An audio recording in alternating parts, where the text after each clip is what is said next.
Praise the Lord, जय मसीह की। यह वीडियो केवल मसीहियों के लिए बनाया गया है जिन्होंने अपना जीवन प्रभु यीशु मसीह को दिया है।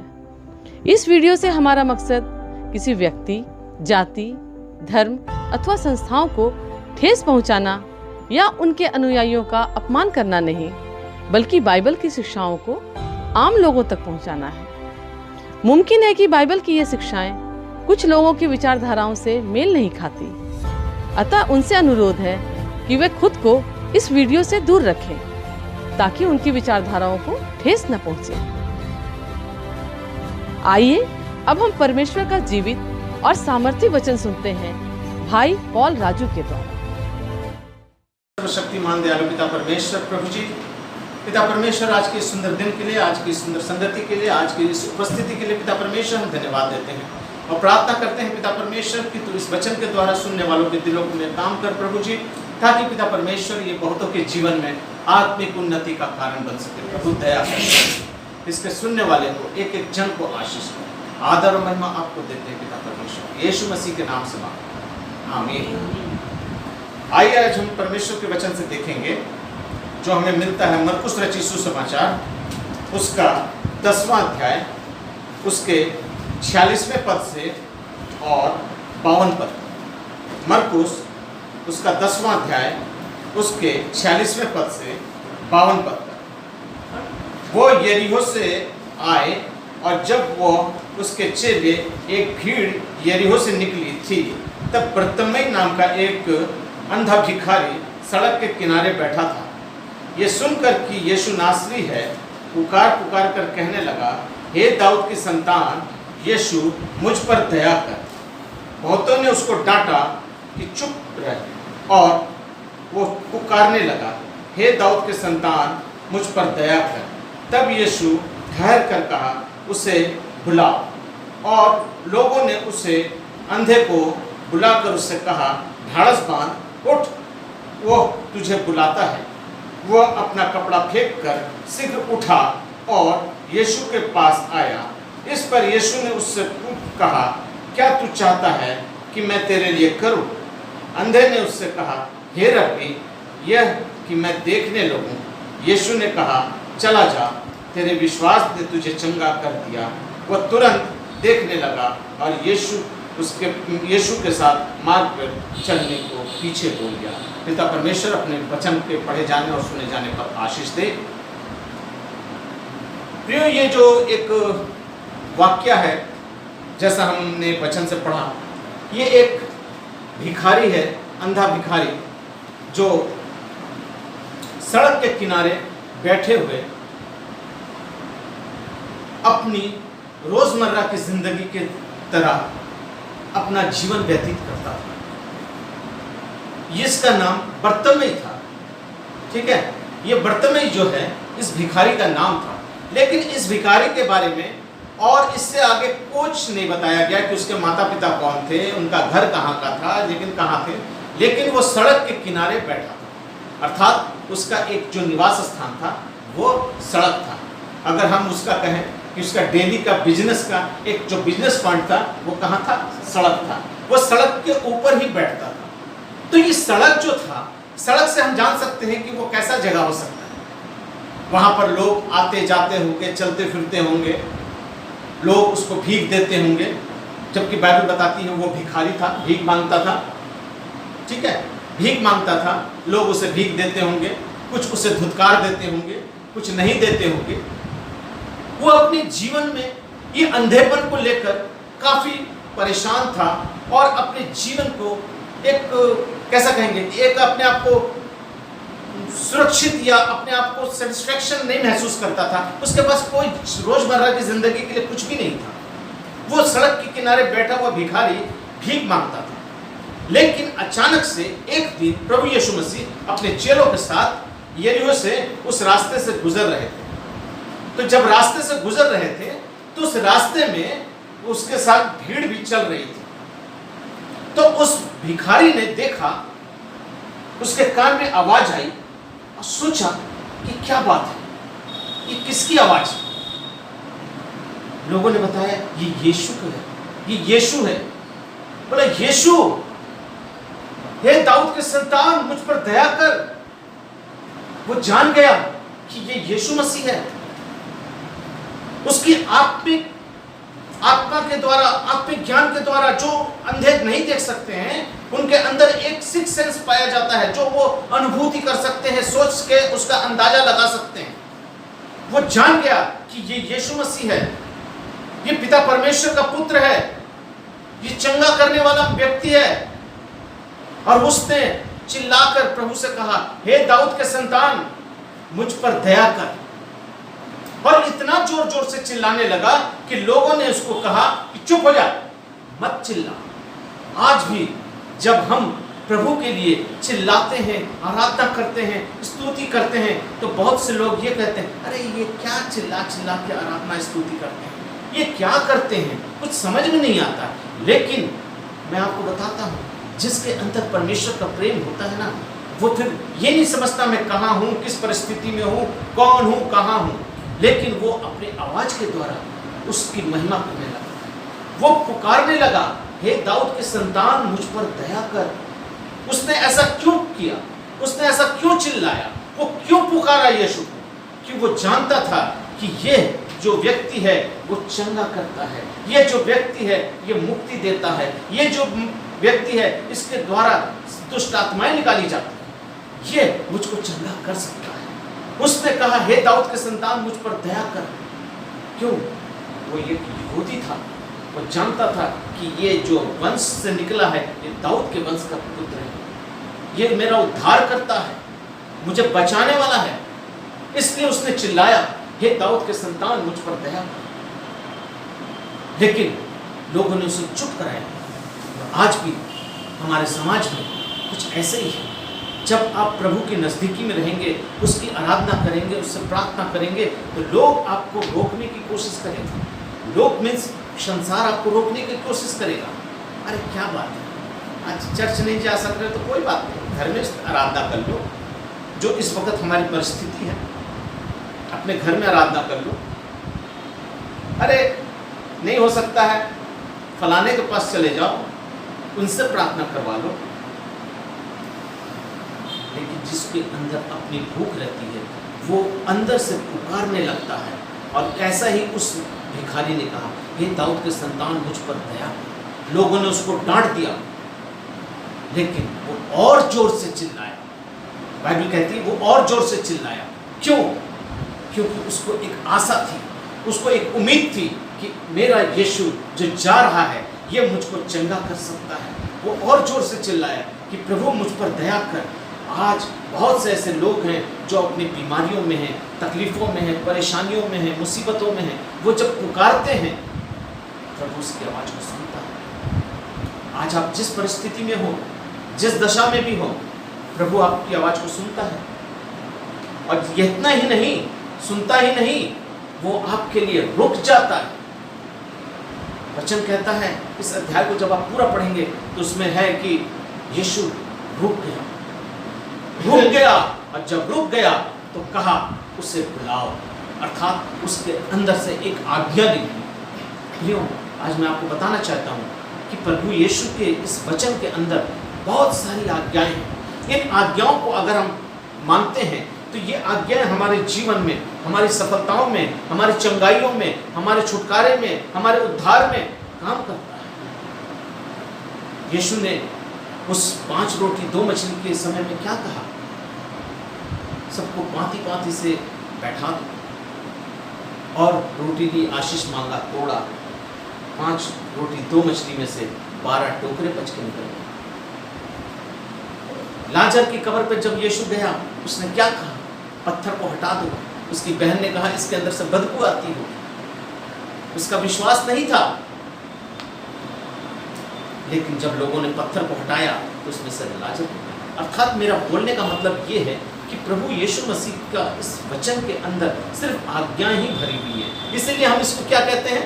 नया नियम, पुराना नियम। ये परमेश्वर की आज्ञा, यीशु की आज्ञा, इन 2 तरीकों से हम कह सकते हैं। लेकिन ये पूरा वचन परमेश्वर के मुख से निकला जीवित वचन है। और एक एक आज्ञा हम मनुष्यों के लिए बनाई गई, और मनुष्य का यही कर्तव्य है कि हम उनकी आज्ञाओं का पालन करें। शबोपदेशक 12 उसका 13 पद में लिखा है कि मनुष्य का सारा कर्तव्य यही है कि हम उसकी आज्ञाओं का पालन करें। सारी बातें सुनी गई और सब कुछ देखा गया और अंत की बात यही है कि सारी बातों के ऊपर एक ही आज्ञा है कि परमेश्वर की आज्ञाओं का पालन करें। मनुष्य परमेश्वर की आज्ञाओं का पालन करें। मेहरबानी से पढ़ दीजिए उसको। शबोपदेशक 12,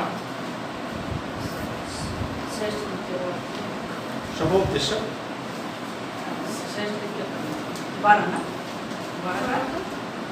13-14। सब कुछ सुना गया। अंत की बात यह है कि परमेश्वर का भय मान और उसकी आज्ञाओं का पालन कर, क्योंकि मनुष्य का संपूर्ण कर्तव्य यही है। क्योंकि परमेश्वर सब कामों और सब गुप्त बातों का, चाहे वे भली हो या बुरी, न्याय करेगा। हालेलुया। प्रभु न्याय करे, चाहे अच्छी हो चाहे बुरी। प्रियो, उस सड़क पर यीशु इस भिखारी के लिए चल रहा था। मैं विश्वास करता हूँ उस रास्ते पर यीशु इस भिखारी के लिए चला। क्यों?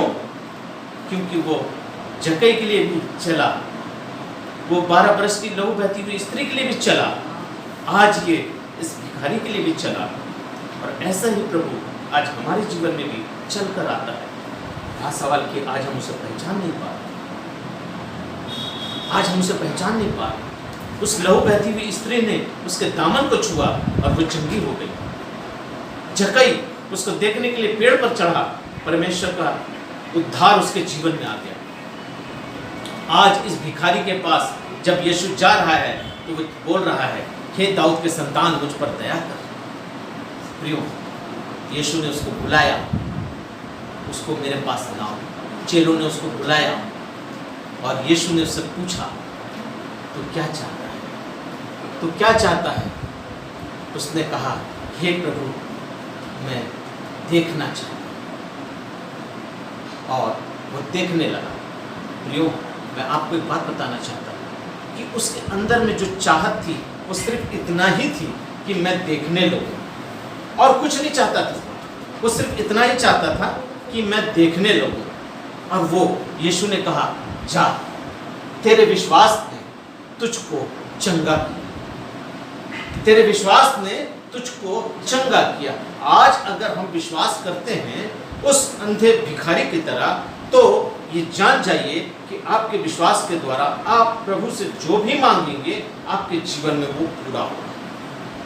वो चिल्लाया, प्रभु से प्रार्थना किया, प्रभु मुझ पापी पे दया कर। याचना किया, प्रभु मुझ पापी पे दया कर। प्रभु तक उसकी आवाज गई और प्रभु ने उसकी आवाज को सुनकर रुका और रुक कर उसको कहा, उसे मेरे पास बुलाओ। वो आया, उसको लाया गया, उसको पूछा गया, तू क्या चाहता है? तू क्या चाहता है कि मैं तेरे लिए करूं? उसने कहा, प्रभु मैं देखना चाहता हूं। यीशु ने कहा, जा, तेरे विश्वास ने तुझको चंगा। वो उसी वक्त देखने लगा, वो उसी वक्त देखने लगा और यीशु के पीछे हो लिया। वो यीशु के पीछे हो लिया। प्रियो, आज हम चंगाई को तो पा लेते हैं अपने जीवन में, उस सारे चीज़ों को पा लेते हैं जो हमारी लालसाएं होती हैं, जो हमारी इच्छाएं होती हैं, लेकिन उसके बाद का जीवन फिर उन्हीं रास्तों में हम चले जाते हैं।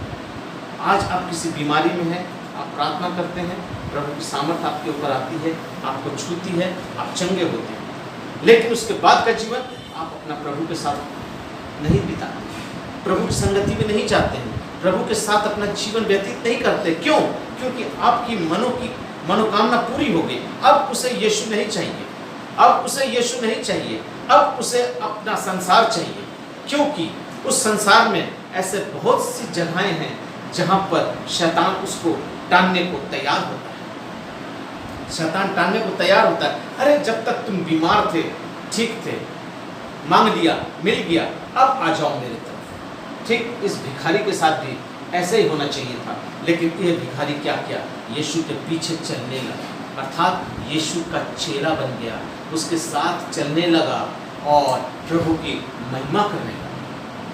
प्रियो, ये एक ऐसा अंधापन है, ये एक ऐसा अंधापन है जिसको हम ये कह सकते हैं कि इसके जीवन में वो छुटकारा प्रभु के द्वारा आ गया। लेकिन एक अंधापन ऐसा भी मैं आपको दिखाऊंगा जो मनुष्य के अंदर आत्मा में होता है। आत्मा में होता है। ये अंधापन क्या है कि वो आत्मा में है। आत्मिक अंधेपन को भी देख लेते हैं जो प्रभु यीशु मसीह के इसी कलाम में पाया जाता है। मेरे साथ निकाल लीजिए लूका यूहन्ना रचित सुसमाचार उसका 9वां अध्याय उसका 1 से लेकर 12वां पद तक। हुए हाँ, उसने एक मनुष्य को देखा जो जन्म का अंधा था, जो जन्म का अंधा था। और उसके चेलों ने उससे पूछा, उसके चेलों ने उनसे पूछा, हे रब्बी, किसने पाप किया था हाँ, कि यह अंधा हाँ, जन्मा, हाँ, इस मनुष्य ने या इसके माता पिता ने? यीशु ने उत्तर दिया कि ना तो इसने पाप किया था ना इसके माता पिता ने, परंतु यह इसलिए हुआ कि परमेश्वर के काम उसमें प्रकट हों। हालेलुया। हालेलुया। आपको मैंने पहले दिखाया कि एक अंधा वो था जो शारीरिक रूप से अंधा था, जो देख नहीं सकता था। उसके अंदर एक चाहत थी कि मैं देखना चाहता हूं। और एक अंधा ये है जो बैठा हुआ है, उसके ऊपर किसी भी प्रकार का कोई भी रिएक्शन परमेश्वर का नहीं हो रहा। उस रास्ते से प्रभु यीशु जा रहे हैं लेकिन उसके ऊपर कोई रिएक्शन नहीं हो रहा है। बल्कि उसके चेलों ने कहा कि हे प्रभु, इसमें से इसने कौन सा पाप किया था कि ये अंधा पैदा हुआ? इसके माँ बाप ने अंधा काम किया पाप का, या माँ बाप पापी थे? क्या कारण था कि ये अंधा हुआ?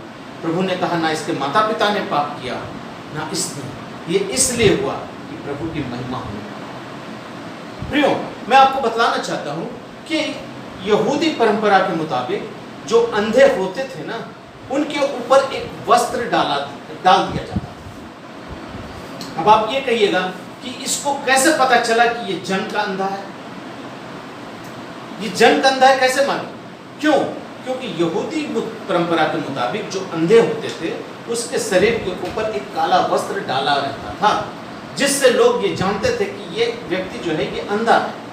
क्योंकि जब हम उस अंधे को देखते हैं, जो मैंने आपको पहले दिखाया शारीरिक अंधा, तो उसमें एक जगह है, उसके 50वें पद को जब हम पढ़ते हैं तो वहां पर लिखा है, मरकुस 10 उसका 50वां पद, वहां पर लिखता है वह अपना कपड़ा फेंक कर शीघ्र खड़ा हो गया, उठा और यीशु के पास आया। वो कपड़ा क्या था?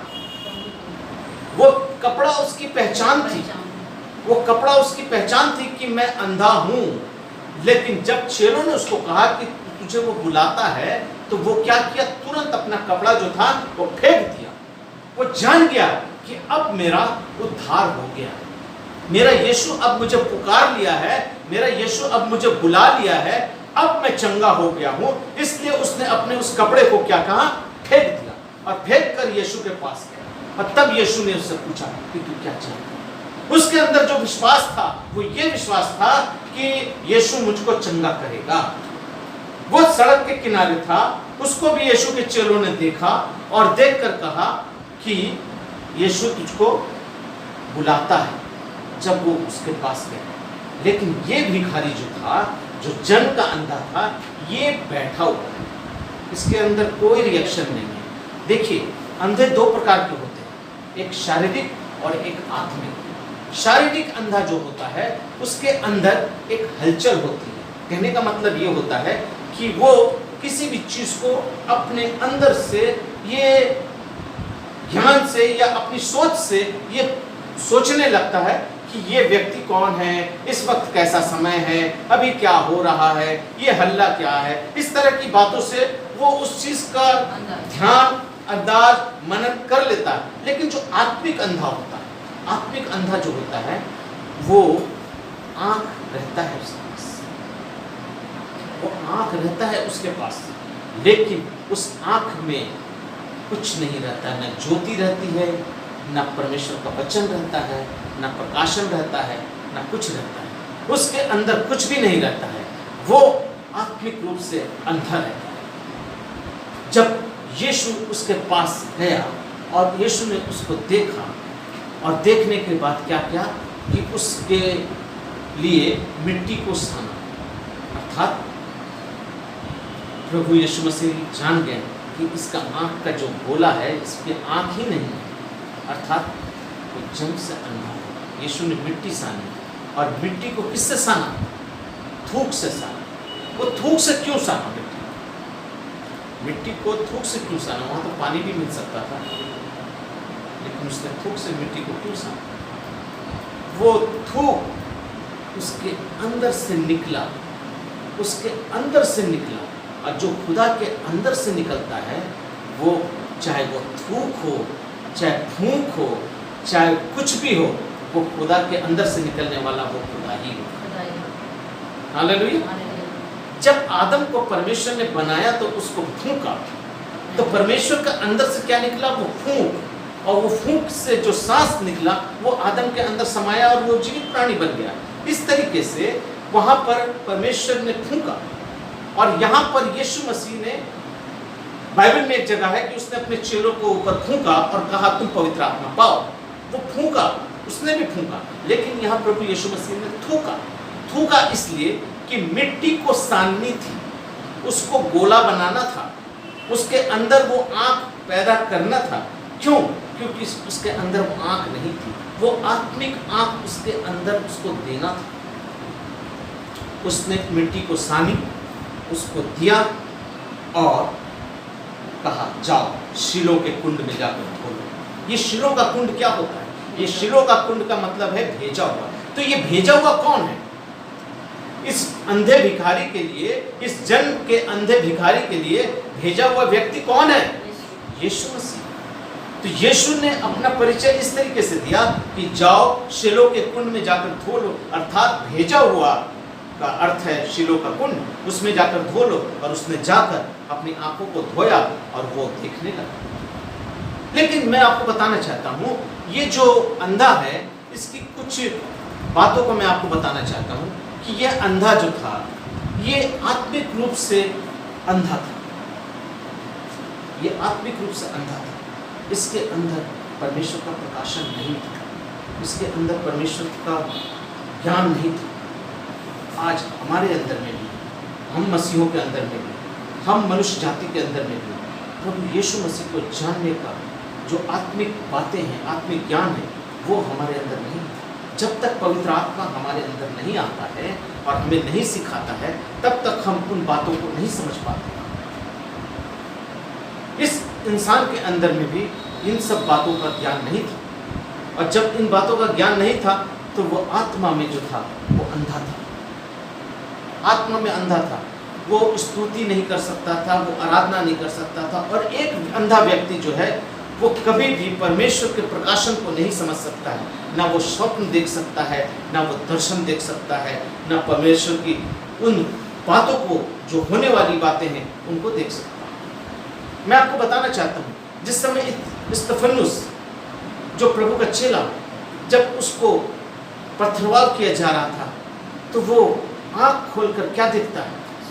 स्वर्ग खुला हुआ है और परमेश्वर के दाहिनी ओर परमेश्वर का पुत्र बैठा हुआ है। वो आँख खुले आँख से देख रहा है। ये है आत्मिक आँख। ये आत्मिक आँख जो है, ये आपको देखने को मजबूर करता है।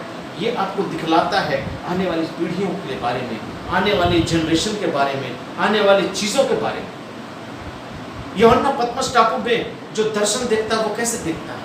दर्शन हमेशा खुली आंखों से देखा जाता है, स्वप्न हमेशा बंद आंखों से देखा जाता है। ये बात आप हमेशा याद रखिए। स्वप्न हमेशा बंद आंखों से देखा जाता है और दर्शन हमेशा खुली आंखों से देखा जाता है। तो मैं आपको बताना चाहता हूँ कि ये जो व्यक्ति था, इसके पास कुछ भी नहीं था। न दर्शन था, न स्वप्न था, न कोई आत्मिक ज्ञान था, कुछ भी नहीं था। ये मरा हुआ एक इंसान जिसके अंदर आत्मिक आँख नहीं थी। मेरे साथ निकाल लीजिए मत्ती रचित सुसमाचार, उसका 6ठा अध्याय, उसका 22 और 23 पद में आपके लिए पढ़ रहा हूँ। उसमें वहाँ पर लिखा हुआ है, तेरे शरीर का दिया तेरी आँख है, इसलिए जब तेरी आँख निर्मल हो तो तेरा सारा शरीर ही उजाला होगा, परंतु यदि तेरी आँख बुरी हो तो तेरा शरीर ही अंधियारा रहेगा। प्रियो, ये शरीर का जो दिया आँख है ना, इसके द्वारा हम बहुत सी चीज़ों को अपने आत्मा में, अपने इंटरनल मेमोरी में डाल लेते हैं। जैसे एक लैपटॉप को या कंप्यूटर को लोड करने के लिए किन किन चीज़ों का सहारा लिया जाता है? आप लोग में से सब कंप्यूटर चलाने वाले हैं, बताइए। अगर आप लैपटॉप कंप्यूटर के अंदर किसी चीज़ को इनपुट करेंगे तो उसको इनपुट करने का जरिया क्या क्या? नहीं, ठीक है, पावर ऑन कर लिया, सब कुछ कर लिया, अब रेडी है, अब हमको उसके अंदर इनपुट करना है। तो इनपुट करने के लिए क्या चीज़ है? चाहे हम उसके सीडी ड्राइव के सीडी के माध्यम करेंगे या पेन ड्राइव के माध्यम से करेंगे या किसी के लिंक से उसको कनेक्ट करके करेंगे, है ना? और क्या माध्यम हो सकता है इसका? हाँ, कीबोर्ड के द्वारा लिख कर उसके अंदर पुट अप कर सकते हैं। तो कुछ कुछ ऐसे साधन है जिसके द्वारा ही हम उसके अंदर, उसकी मेमोरी में हम वो चीज़ को डाल सकते हैं। लेकिन मनुष्य के दिमाग की जो मेमोरी है उसके अंदर डालने के लिए सबसे खतरनाक चीज है मेरा आँख। ये आँख एक ऐसी बला है कि आप इसको जिस रूप से डालिएगा ये आपके साथ वैसा ही ट्रीट करेगा। अगर इस आँख से आप अच्छी चीज़ों को देखेंगे, आपका आत्मिक जीवन भी अच्छा होता जाएगा। अगर इस आँख के द्वारा आप गलत चीज़ों का व्यवहार करेंगे तो ये आपके लिए उतना ही बुरा होता जाएगा, क्योंकि ये आपके शरीर में, आपकी आत्मा में इनपुट करने का एक बहुत बड़ा जरिया है कि आँखों के द्वारा। पुरानी व्यवस्था में था कि आप अगर फिजिकली कुछ पाप करते थे तो वो पाप कहलाता था, लेकिन प्रभु ने कहा कि अगर तुम्हारी आँख से भी तुमने व्यभिचार कर लिया या बुरा काम कर लिया या बुरी सोच कर ली, अपने भाई से विरोध कर लिया, तो समझो तुमने पाप कर लिया। तो सोचिए कितना डेंजरस है। अगर हम अपने विचारों में भी कर ले तो ये हमने पाप कर लिया। आज हम अपनी आंखों से बहुत कुछ कर लेते हैं, हमारे आंखों के द्वारा ही आज हम परमेश्वर से दूर होते चले। हवा अदन की वाटिका में परमेश्वर से दूर कैसे हो गई? आंखों की अभिलाषा से। ठीक है, आइए मेरे साथ उस पद को जरा से निकाल ले और पढ़ लेते हैं। देखिए उसके बारे में परमेश्वर का वचन क्या कहता है। उत्पत्ति 2 अध्याय उसका 6 पद में लिखा है, अतः जब स्त्री ने देखा कि उस वृक्ष का फल खाने में अच्छा और देखने में मनभावु और बुद्धि के लिए चाहने योग्य है, तब उसने उसको तोड़कर खाया और अपने पति को भी दिया और उसने भी उसे खाया। यहाँ पर 3 चीजें हैं। पहली बात, खाने में अच्छा, देखने में अच्छा और शरीर के लिए लाभदायक, अर्थात अपनी अभिलाषा के चलते, अपनी अभिलाषा के चलते। शैतान यही काम आपके जीवन में करता है, आपको आपकी अभिलाषाओं में डाल देगा। वो भिखारी जो अंधा था, जो आत्मिक रूप से अंधा था, उसकी आत्मिक आंखें खत्म हो गई थी, उसके अंदर कोई चाहत नहीं थी, कोई दिलचस्पी नहीं थी परमेश्वर के प्रति। उसके पास यीशु आया, उसने कुछ नहीं कहा। इस भिखारी ने कहा कि प्रभु मैं देखना चाहता है। प्रभु ने पूछा देखना चाहता है, लेकिन प्रभु ने मिट्टी सानी उसकी आंखों पे लगाया और कहा सिलो के कुंड में जाकर धो ले। उसने ये भी नहीं कहा धन्यवाद हो प्रभु तेरा, वो ये भी नहीं कहा कि तू कौन है, उसने ये भी नहीं पूछा कि तुम क्या कर रहे हो। उसके अंदर कोई हरकत नहीं थी, लेकिन जब वो आंख धोया तो वो देखने लगा। क्यों? इस आंखों के द्वारा आज हमारे आत्मिक जीवन को शैतान गिरा दिया। सिर्फ गिरा ही नहीं दिया, मनुष्य को तो छोड़िए, उसने प्रभु यीशु मसीह तक को नहीं छोड़ा। जब शैतान प्रभु यीशु मसीह की परीक्षा लेने को आया तो उसने कहा कि तू इस पत्थर से कह रोटी बन जाए, पेट की भूख, तू अपने आप को यहां से गिरा दे, तेरे पिता के स्वर्गदूत तुझे हाथों हाथ उठा लेंगे, मैं ये सारा कुछ तुझको दे दूंगा। कहने का मतलब है बहुत सी लालसाओं के अंदर उसको रखा, लेकिन प्रभु दूर हो शैतान, प्रभु ने उसको दूर कर दिया। आज हमने हमारे अंदर में भी कुछ ऐसी ऐसी चीज़ें आ जाती हैं, तो हमें सबसे पहले परख लेना है और परख कर यही कहना है कि दूर हो शैतान। प्रियो, मैं आपको बताना चाहता हूँ, शाऊल का नाम आपने सुना है? शाऊल ही आगे चलकर पौल बना, बहुत बड़ा प्रभु का दास, बहुत सी कलीसियाओं को स्थापित किया, बहुत के काम किया, बहुत से प्रभु की महिमा के लिए कार्य किया। लेकिन ये शाऊल जो था, जिसके बारे में मैं बता रहा हूँ आपको, ये रोमी सरकार का एक बहुत ही यूं कह सकते हैं कि भाड़े का गुंडा, जो मसीहों को सताता था और उसको मारता था।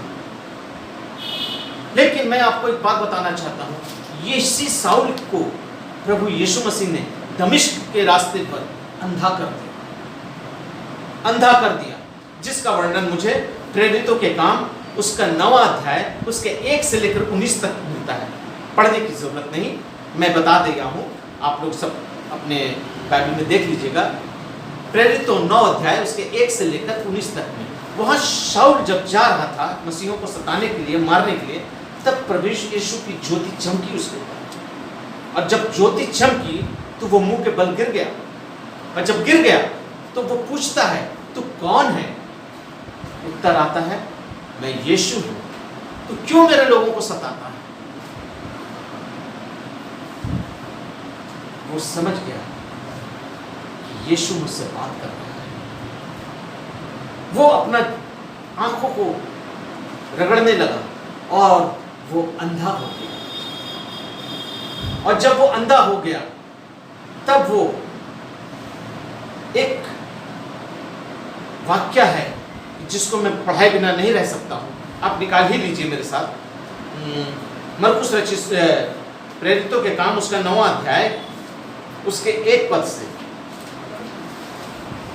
और शाऊल जो अब तक प्रभु के चेलों को धमकाने और घात करने की धुन में था, महायाजक के पास गया और उससे दमिश्क की आराधनालयों के नाम पर इस अभिप्राय की चिट्ठियां मांगी कि क्या पुरुष क्या स्त्री जिन्हें वह इस पद पर पाए उन्हें बांधकर यरूशलेम में ले आ।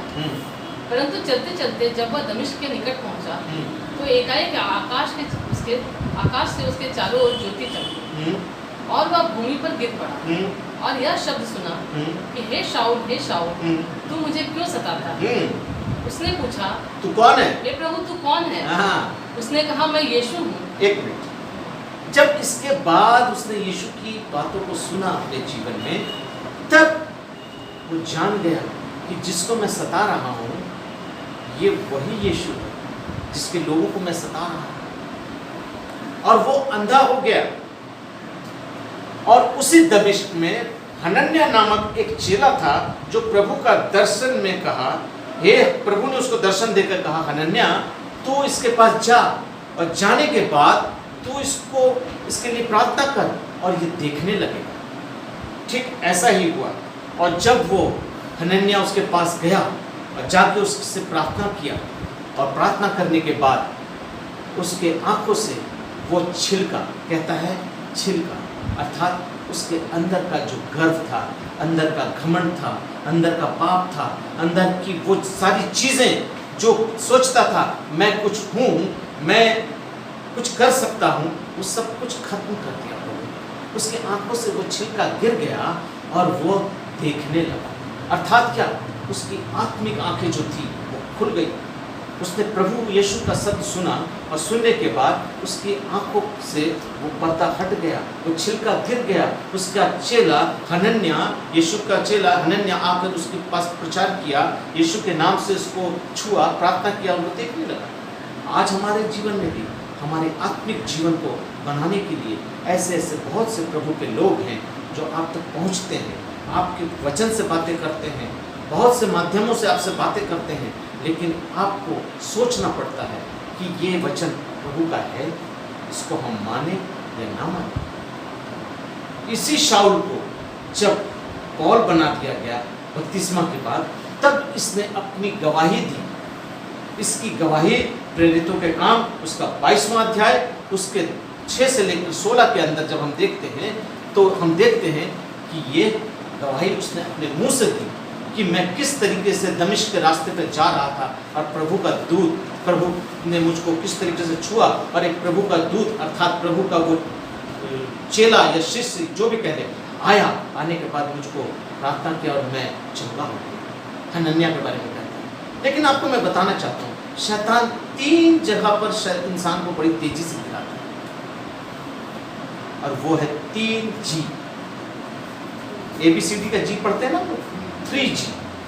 3G के अंदर परमेश्वर के दासों को, प्रभु के लोगों को शैतान गिराने की कोशिश करता है, उसके आत्मिक जीवन को नष्ट करता है।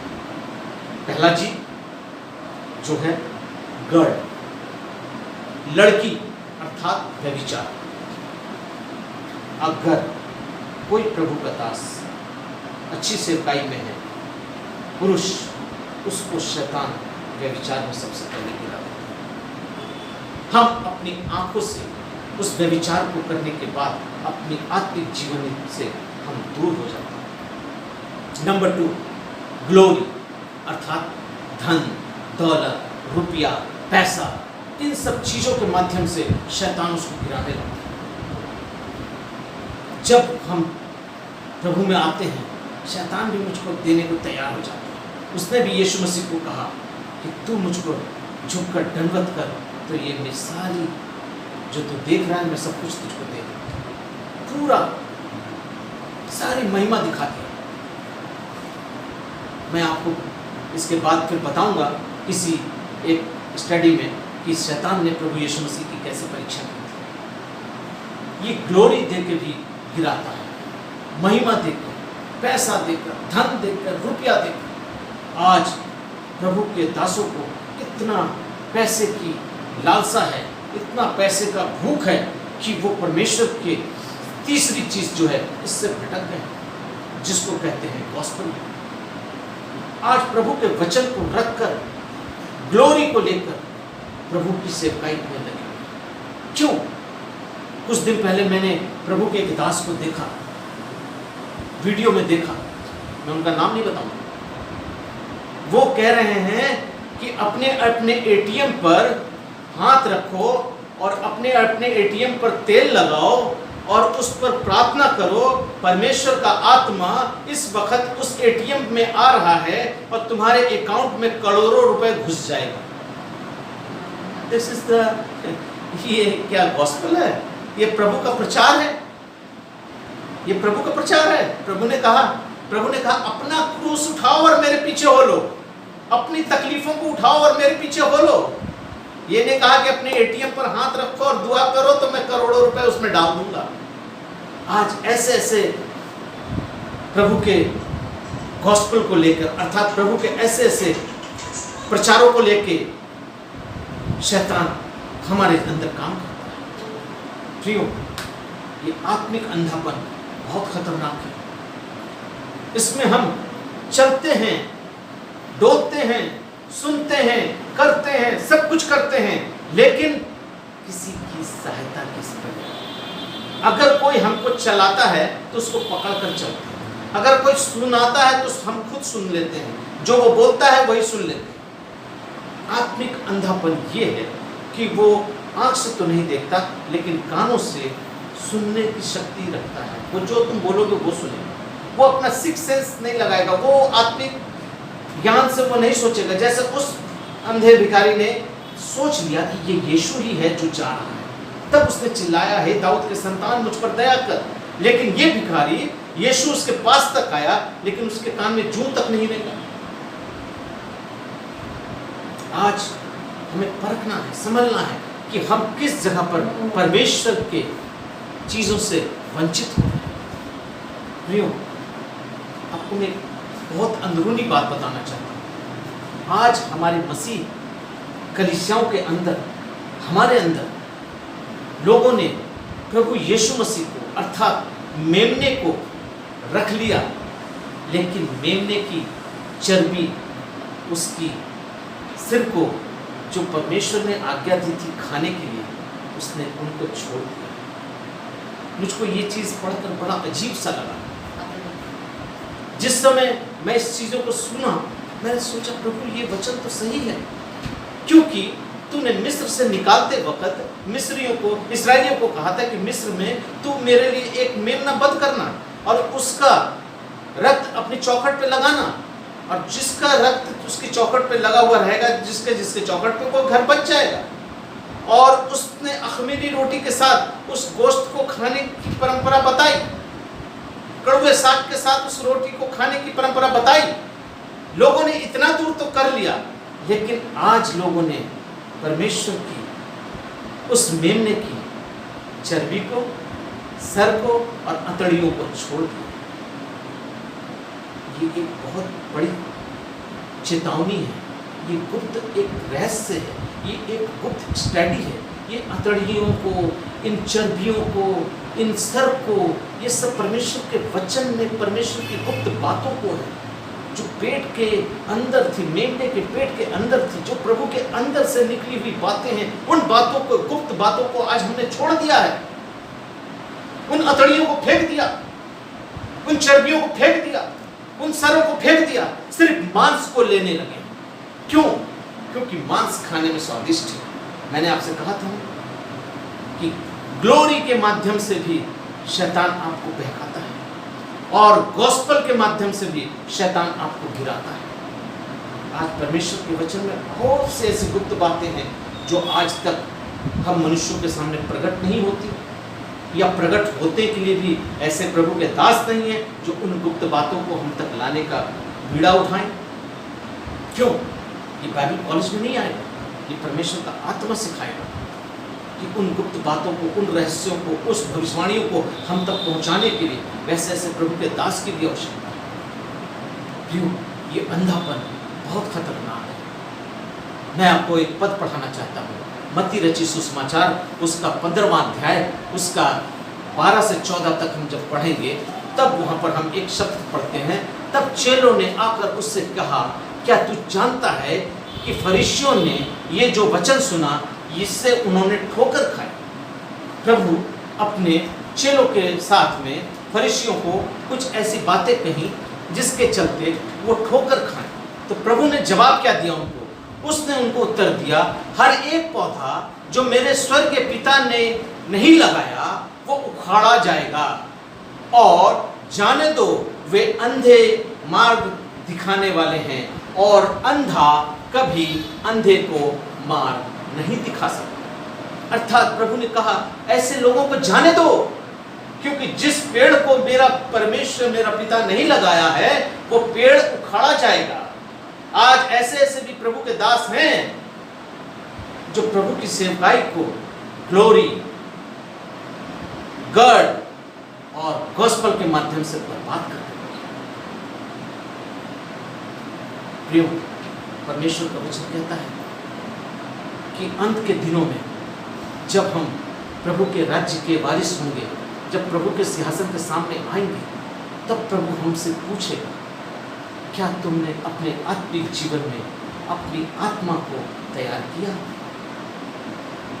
प्रकाशित वाक्य उसका 3:17 कहता है कि तू जो कहता है मैं धनी हूँ और धनवान हो गया हूँ और तुझ किसी वस्तु की घटी नहीं, और ये नहीं जानता कि तू अभागा और तुच्छ और कंगाल और अंधा और नंगा है।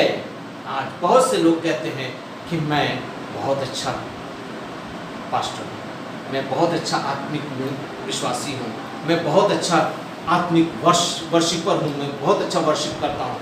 प्रियो, इसका तुलना, इसका वजन, इसको जांचने वाला मेरा परमेश्वर है। आप अपने से ये मत आंकिए कि मैं कुछ हूँ। मैं एक ऐसे वर्शिपर की बात करूंगा आपके सामने, एक ऐसा पास्टर है, उसका भी नाम मैं नहीं बताऊंगा मैं, कि जब लोगों ने जाकर उनसे कहा कि सर हमारे यहाँ एक छोटा सा प्रोग्राम हो रहा है, बाहर से मेरे प्रीचर आए हैं, ज़रा 1 घंटे का अगर आप वर्शिप चला देते तो बड़ी मेहरबानी होती। आप बहुत अच्छे वर्शिपर हैं, आपकी वर्शिप बहुत अच्छी लगती है, ऐसा ऐसा बहुत कुछ बताया। सच में वो बहुत अच्छा गाते हैं, बहुत अच्छे। उन्होंने कहा मैं 16,000 रुपये लूँगा 1 घंटे का वर्शिप। कितना? 16,000 रुपये लूँगा वर्शिप करने का मतलब, अर्थात परमेश्वर की महिमा करने के लिए मुझको 16,000 रुपये चाहिए। सोचिए, आज ऐसे भी प्रभु के दास हैं। ये प्रभु का दास है, ये विश्वासी नहीं है, कोई सिंगर नहीं है, ये प्रभु का दास है। जिसने ये पैसे की डिमांड रखी। प्रियो, लेकिन मैं आपको बताना चाहता हूँ कि जब ये अंधा देखने लगा तब लोगों ने पूछा, अरे तू अंधा था, तुझको किसने चंगा किया? फरीसियों ने पूछा, कैसे तू चंगा हो गया? उसके माँ बाप को बुलाया, अरे ये तो अंधा जन्मा था, ये कैसे चंगा हो गया? उसके माँ बाप ने कहा, मुझको नहीं मालूम, तू इसी से पूछ ले। उसने कहा, मुझको यीशु ने चंगा किया। वो गवाही दिया कि मुझको यीशु ने चंगा किया। और इसके 5वें पद में लिखता है कि जब तक मैं जगत में हूं, यूहन्ना 9:5 में, कि मैं जब तक मैं जगत में हूं तब तक मैं ज्योति हूं। अर्थात वो जब तक यीशु मसीह जगत में है ज्योति, और ताकि जो कोई नहीं देखते हैं, उसके 39वें पद को पढ़िए मेहरबानी से, यूहन्ना 9:39। तब यीशु ने कहा, मैं इस जगत में न्याय के लिए आया हूँ, मैं इस जगत में न्याय के लिए आया हूँ, ताकि जो नहीं देखते वे देखें, वो देखें। अर्थात जो आत्मिक अंधे हैं, जो नहीं देख पाते हैं, वो देखने लगे। मेरा अनुग्रह उसके लिए है, वो देखने लगे। जो आत्मिक है, जिसको आत्मा की भूख है, जिसको चाहिए वो आत्मिक ज्ञान, वो देखने लगे। लेकिन आगे पढ़िए, और जो देखते हैं वे अंधे हो जाए। वो अंधे हो जाए। तो क्या यीशु मसीह ने श्रापित किया उनको? नहीं, उनको आत्मिक रूप से ये कह दिया, जो नहीं देखते हैं वो देखने लगे, और जो देख रहे हैं, जो अपने आप को बहुत कुछ समझ रहे हैं, बहुत ऊंचा अपने आप को समझ रहे हैं, वो अंधे हो जाए। अर्थात उसके अंदर से सारी आत्मिक भावनाएं, परमेश्वर का आत्मा का ज्ञान, परमेश्वर का प्रकाशन, परमेश्वर का दर्शन, परमेश्वर की सारी वो बातें खत्म हो जाए। ये आत्मिक अंधापन जो है, वो मनुष्य को धीरे धीरे धीरे धीरे आपको खत्म करके नीचे की तरफ ले जाएगा। प्रियो, ये आत्मिक अंधापन बहुत खतरनाक है। आज प्रभु यीशु मसीह नहीं चाहता कि कोई आत्मिक अंधापन कर रहे। क्यों? क्योंकि जब तक वो इस जगत में था वो ज्योति बनकर था, लेकिन जब वो गया तो उसने कहा कि मैं पिता से विनती करूंगा कि वो तुम्हें एक सहायक देगा, अर्थात सत्य का आत्मा जो सर्वदा तुम्हारे साथ रहेगा। आज हमारे पास पवित्र आत्मा है जो हमें इन आत्मिक ज्ञानों को देता है, आत्मिक वचन को देता है, आत्मिक सोच को देता है।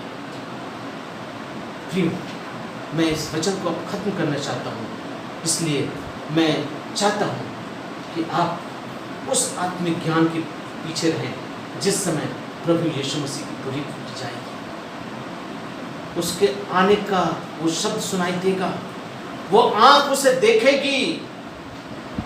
वचन कहता है कि जिसने उसे भेदा है वो भी देखेंगे, और जो उनके लोग हैं, जो उनकी प्रतीक्षा कर रहे हैं, वो भी उनको देखेंगे। क्योंकि प्रेरितों के काम उसका पहला अध्याय उसका 10 और 11वां पद कहता है कि जब यीशु मसीह अपने चेलों के पास से उठा लिए जा रहे थे तो गलील में चेलों ने उनको जाते हुए देख रहे थे, तो स्वर्गदूत ने आकर उससे कहा, हे गलीलियों, तुम क्या देख रहे हो? आज तुम जिसको इस तरीके से जाते हुए देख रहे हो, एक दिन तुम इसको आते हुए भी देखोगे। अर्थात वो अपनी उन आंखों से, अपनी आत्मिक आंखों से वो देख रहा है कि मेरा यीशु स्वर्ग के ऊपर जा रहा है, और फिर एक दिन स्वर्गदूत कहता है कि तुम इन्हीं आत्मिक आंखों से देखोगे कि मेरा यीशु आ रहा है। ये आत्मिक आंख प्रत्येक मनुष्य के अंदर में बहुत जागृत होनी चाहिए, बहुत सेंसिटिव चीज़ है। हम आत्मा में प्रभु को ये देख सकते हैं कि प्रभु हमारे जीवन में आत्मिक रूप से क्या क्या डेवलपमेंट कर रहा है। आज प्रत्येक व्यक्ति अगर प्रभु की संगति में रहेगा तो उसको यीशु मसीह का आत्मा, अर्थात परमेश्वर का आत्मा उसको चलाएगा, क्योंकि परमेश्वर ने कहा कि मैं तुझे एक सहायक दूंगा, अर्थात एक हेल्पर दूंगा जो सर्वदा तुम्हारे साथ रहेगा, हमेशा हमेशा, जो सब कुछ तुमको सिखाएगा, बताएगा, समझाएगा, दिखाएगा, अर्थात सत्य का आत्मा। आज हमको चलाने वाला पवित्र आत्मा है। और यही अंधा व्यक्ति जब चंगा हो गया, लोगों ने उससे पूछा तुम क्या थे, कैसे चंगे हो गए, क्या हुआ? उसने एक शब्द कहा और इसी में उस अंधे का उद्धार हो गया। अर्थात जो आज तक आत्मा के अंधेरे में था, आत्मिक रूप से अंधा था, वो जीवन की ज्योति पा गया। और जीवन की ज्योति, यीशु ने कहा कि जीवन की ज्योति मैं, और वो जीवन की ज्योति आपको मैं दिखाना चाहता हूं। इसके 25वें पद को आप मेहरबानी से निकाल लीजिए, यूहन्ना 9 उसका 25वां पद। उसने उत्तर दिया, उसने, किसने? उस अंधे व्यक्ति ने उत्तर दिया, मैं नहीं जानता कि वह पापी है या वो पापी है नहीं। ये नहीं। लोग कहने लगे वो तो पापी है। वो बोला मैं नहीं जानता वो पापी है कि नहीं, मैं एक बात जानता हूँ, पर एक बात मैं जानता हूँ कि मैं अंधा था। कन्फेस कर रहा है, वो अंगीकार कर रहा है, वो गवाही दे रहा है कि मैं अंधा था और अब देखता हूँ, और अब मैं देखता हूँ। हालेलुया। हालेलुया। कल तक मैं अंधा था, आत्मिक आंखें बंद थी, मैं नहीं जानता था किसी बातों को, लेकिन आज उसने मुझको छुआ, उसने मुझको चंगा किया, मेरी आत्मिक आंखों को खोला और आज मैं देख रहा हूं। अर्थात मैं आत्मिक रूप से अब देखने लगा हूं। इसका तात्पर्य यही है कि मैं आत्मिक रूप से देखने लगा हूं। वो अंधा भिखारी सड़क के किनारे बैठा हुआ यीशु मसीह को पुकारा कि हे दाऊद के संतान मुझ पर दया कर। यीशु मसीह दया किया, उसके पास गया, उसको छुआ, उसको चंगा किया और कहा कि जा तू देखने लग, तेरे विश्वास ने तुझको चंगा कर दिया। वो विश्वास किया। और एक बात मैं आपको बताता हूं, बहुत से लोग इस बात को कहते हैं कि मैं अगर विश्वास ही करूंगा तो हमारा उद्धार होगा। अक्सर मैं इस बात को सुनता हूं, मैं विश्वास करता हूं हमारा उद्धार होगा। मैं ऐसे ही कुछ व्यक्तियों से बात किया हूं तो उन्होंने कहा हाँ हमारा उद्धार हो गया भाई। हमने कहा आपका उद्धार कैसे हुआ? तो हम तो विश्वास करते हैं, तो विश्वास करने से आपका उद्धार हो गया? बोला हाँ बाइबल तो लिखा है विश्वास करने से उद्धार हो जाता है। तो हमने कहा ठीक है, आपको मैं एक पद पढ़वा रहा हूं, वो पद आप पढ़िए मेरे साथ। याकूब की पुस्तक उसका 2 अध्याय उसका 14 पद। याकूब 2 अध्याय उसका 14 पद।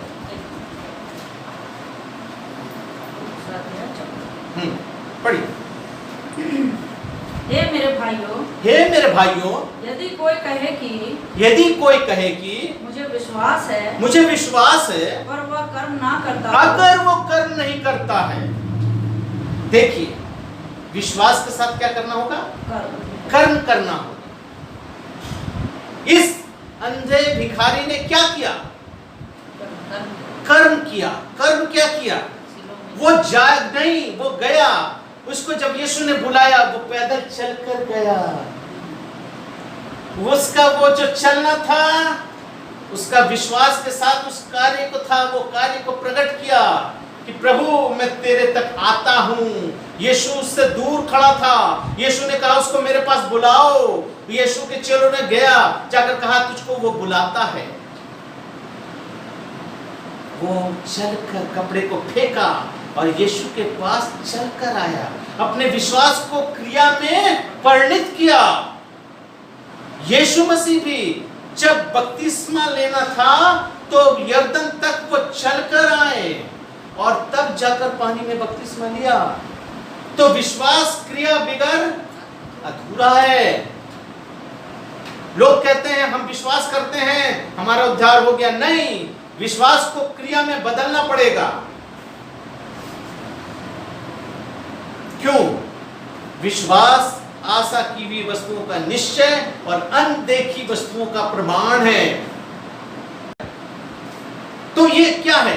अनदेखी वस्तु। वो अंधा नहीं जानता था, वो अंधा देख नहीं सकता था, वो नहीं जानता था कि अब मेरे साथ क्या होने वाला है। अनदेखी वस्तुओं का प्रमाण है। अनदेखा, नहीं जानता था, नहीं सोचा था कि क्या होगा।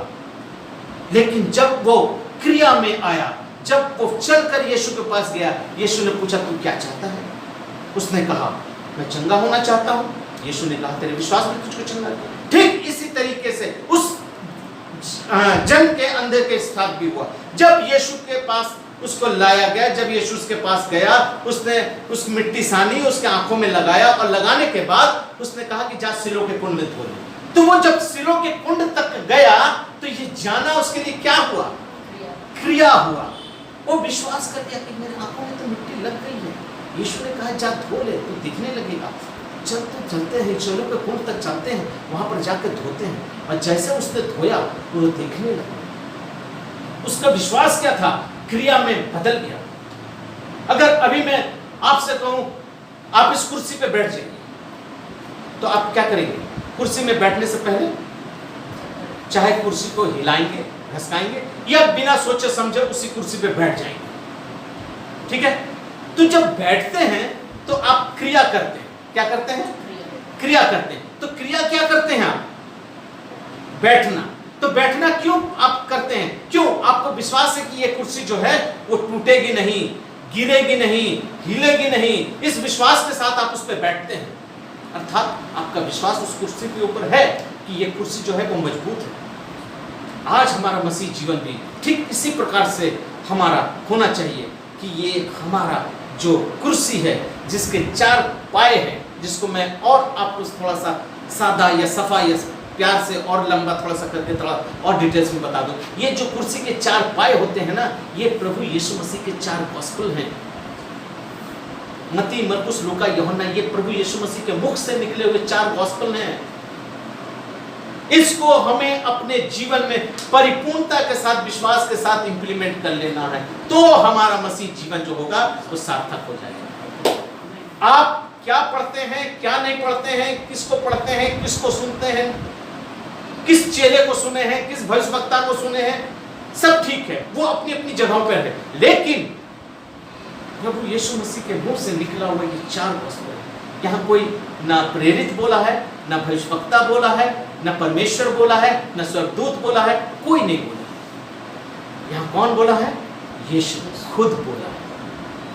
तो अगर जब यीशु बोला है तो और इससे बड़ा हमारे लिए और क्या सेटिस्फेक्शन चाहिए, और क्या इससे बड़ा सर्टिफिकेट चाहिए कि यीशु हमारे लिए बात कर रहा है। आज हमारे जीवन में भी कुछ ऐसी बातें हैं जिसको देखने के बाद हम ये जान सकते हैं कि हमारा यीशु आज हमें इन्हीं बातों की ओर प्रेरित कर रहा है। जैसा कि इस अंधे ने कहा कि मैं अंधा था, अब मैं देख रहा हूं। अर्थात मैं आत्मिक रूप से अंधा था और अब मैं देख रहा हूं। आइए हम सब